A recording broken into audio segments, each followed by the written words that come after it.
This is either going to get a lot of likes or a lot of hates. So, let's get down to it. Star Wars Episode 9, The Search for More Money. Goodbye, didn't want you to see me cry, I'm fine. But I know it's alright. Wait, that's not the name of the movie. Let's do this over again.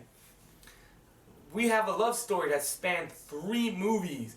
Do we finally get to know, will they or will they not get together? Oh wait, this is a Star Wars movie.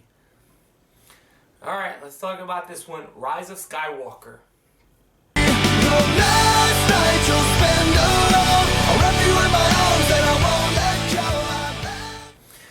Rise of Skywalker, the 9th movie in the very troubled history of the Star Wars franchise, especially in this incarnation with the Disney franchise. Let's not get into the production, let's talk about the movie itself. This movie is garbage. This movie is a bad movie. Don't let anyone tell you otherwise, or don't you think otherwise. This movie is easily the worst in the trilogy. After seeing this movie, I wanted to go home and hug my copy of The Last Jedi. This movie was so bad. I'm not gonna lie, 30 minutes into this movie, I was wondering if Mel Brooks wrote half of this. That's how cringeworthy. This is easily the worst script, but let's go through the movie. Alright. According to The Crawl, because this didn't happen in any other movie, Emperor Palpatine is back as a ghost, as you do, because apparently this franchise loves ghosts now. And he's amassed an army, and he wants to take over the universe, the galaxy, whatever. I don't care anymore. Now, I'm not a Star Wars fan to go out there and say I wanted this movie to be bad. I actually tried to go see it 3 different times because I just wanted to see the movie.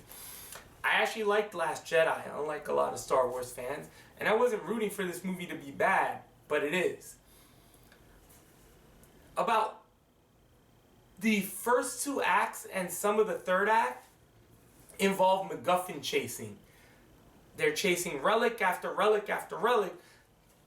So when they finally don't have the relic, say, oh, what you were looking for is right over there. Making more or less the first 2 acts of the movie meaningless. This movie does so many things wrong. Let's get to the dialogue, which is easily going back probably as bad as anything in the prequels. Characters joke around like this is the Mel Brooks part of the movie. 30 minutes in, I was like, is this a comedy? Is this a spoof of a Star Wars movie? Because Spaceballs had better lines than this movie. Characters are joking and quipping, and one of the problems with this whole trilogy is the fact that the movie assumes that these characters are friends because they're in the movie. Our main leads, Finn, Poe, and Rey, have really never been together for any extensive length of time. And for all the people who wanted Finn and Poe to be gay, why? It doesn't matter. Just because you're gay doesn't mean character development. They really have no interactions other than the first movie. In the second movie, they were completely apart. One of the major problems with this movie is, if they have many, bad dialogue. The structure is the MacGuffin of it all. So 2/3 of the movie doesn't matter. On top of it, they completely ignore everything that happened in Last Jedi. Whether you like that movie or not, this is a continuation of that movie. And Rise of Skywalker completely ignores everything other than, spoiler warning for Last Jedi, Luke dying and Rey's parents. Actually, no, this movie actually walks that back. This movie is fucking awful. So there are relationships that were made in Last Jedi that are completely ignored. They're glossed over. Let's talk about the CGI in this movie. I'm not gonna lie, I've never seen Lightspeed look so bad in this movie.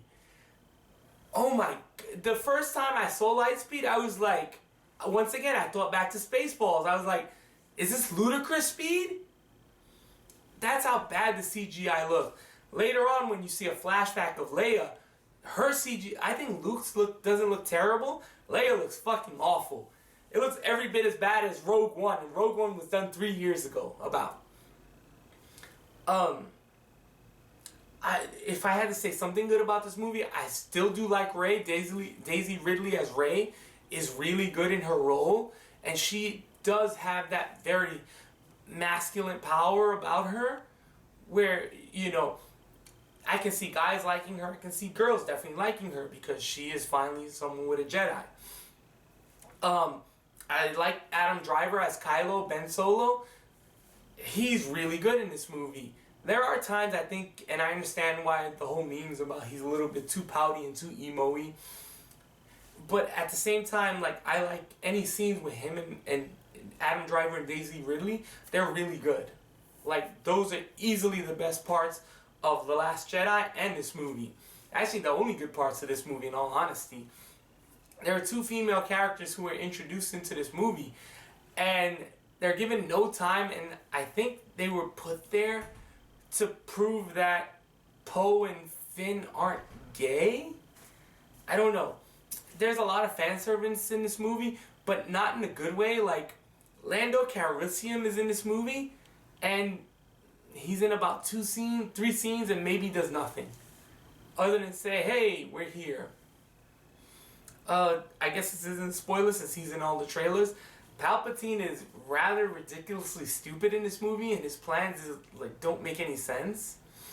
At the end, there's a big space scene where the Rebel Alliance is attacking his huge new fleet, the Final Order.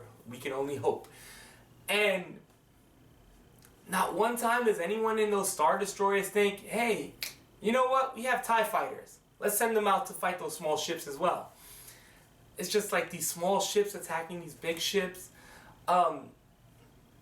This movie is really... I can see some Star Wars fans liking it because it just adheres to the old plot.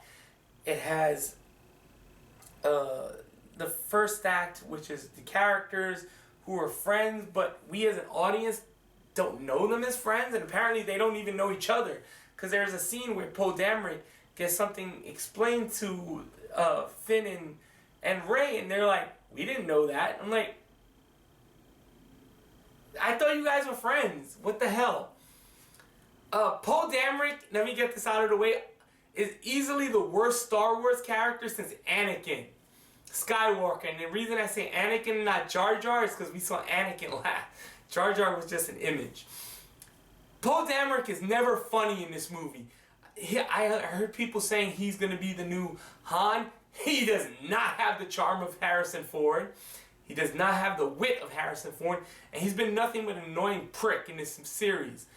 Especially after Last Jedi. In this movie, he's more of the same. He's not funny in any way. He's just an idiot. And he's annoying. And he's one of those characters who comes in the room and is like, hey, I don't know what anyone sees in Oscar Isaac. He has proven nothing to me other than he's boring as shit. In this movie, he's no different. He's boring and annoying as hell.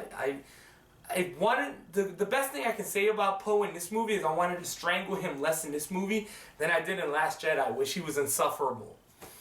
Leia's in this movie. I don't know why. I think they should have got rid of her. Unfortunately, in that scene in Part 2 when she was blown out into space, this movie's bad. This is the only, and it's bad in a way where you can tell people wanted to try for this movie. Like JJ wanted to make a good movie. He just couldn't. And he didn't help himself by making half the movie about MacGuffins and magical boxes. He was his own worst enemy in this movie. Also, along with the fact that the script was atrocious, the dialogue is awful.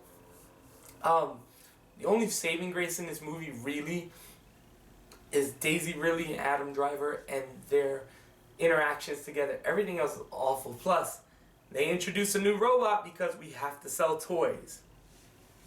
This movie almost feels contemptuous in the way that it is. I'm not gonna lie, this movie dared me to hate it. This movie really did dare me to hate it. And that was probably the most annoying part of this movie. There's nothing else I can say about this movie. This movie is fucking god awful. It's not gonna be one of my worst movies of the year, I think. But damn if this movie didn't try to be one of the worst movies of the year. I'm gonna give Star Wars Rise of Skywalker a 3.9. Man, I really wanted to end this on a good note, but this movie just didn't. And it did everything in its power to be bad. As far as endings go, I have to say Matrix Revolution is a way better movie than this, or at least a way better ending to that saga than this. This movie made me want to go back and hug the Hobbit movies, and those movies aren't good. Well, I like 1 and 3. Yeah, so 3.9 for Rise of Skywalker. Let the hate reign, baby. Yeah, this isn't a good movie. And if someone tells you they don't know movies, they're just gonna give this movie a pass because it's a Star Wars movie. I'm almost afraid to say this. Did you see Rise of Skywalker? Let me know in the comments below. Do you disagree? Do you agree with some of the points I've made? And if you can tell, yes, I'm losing my voice. So, thank you, fuck you, and bye. When they say it's just a phase, you'll be okay, you're fine.